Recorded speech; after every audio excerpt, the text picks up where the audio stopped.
Hi everyone.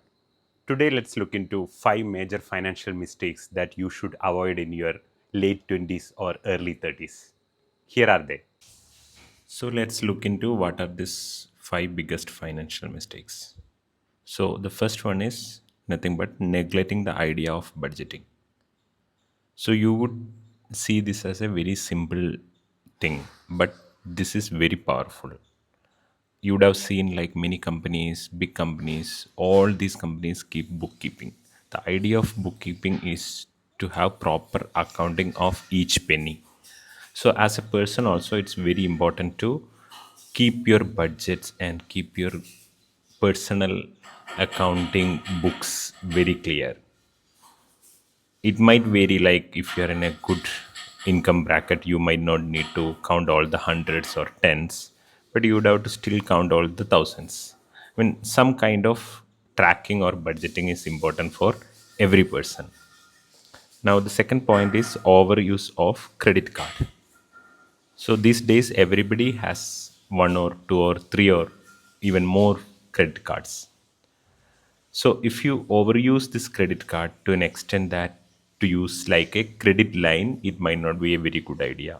Always the suggestion to use the credit card is to delay your payment and make the use of money.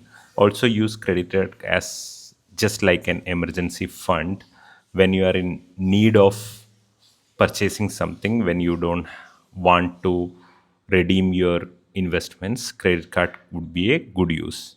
But if you say have a 10 lakhs of credit limit, don't try to buy things which are in that range without thinking twice or thrice. The third point is ignoring the creation of emergency fund.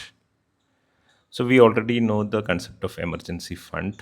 Ideally, you should keep a emergency fund in a very liquid format, either in liquid fund or FDs, which are breakable, or even savings bank.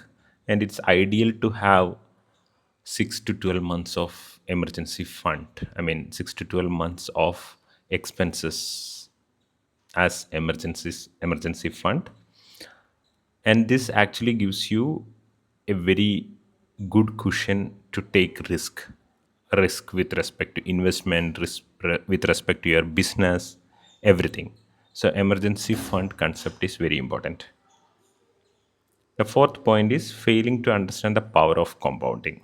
So there are like many people who doesn't actually differentiate between the investment return on the basis of small percentage point. Say some investment is giving 10% of return and another is giving 11% of return, but you would underestimate the difference of this 1%, because you think it's just 1% out of 10 or 11 percentage, right? But that's not the case. As and when your corpus is higher and your compounding tenor, that is say like more than 10-20 years, this even 1% makes a very big difference.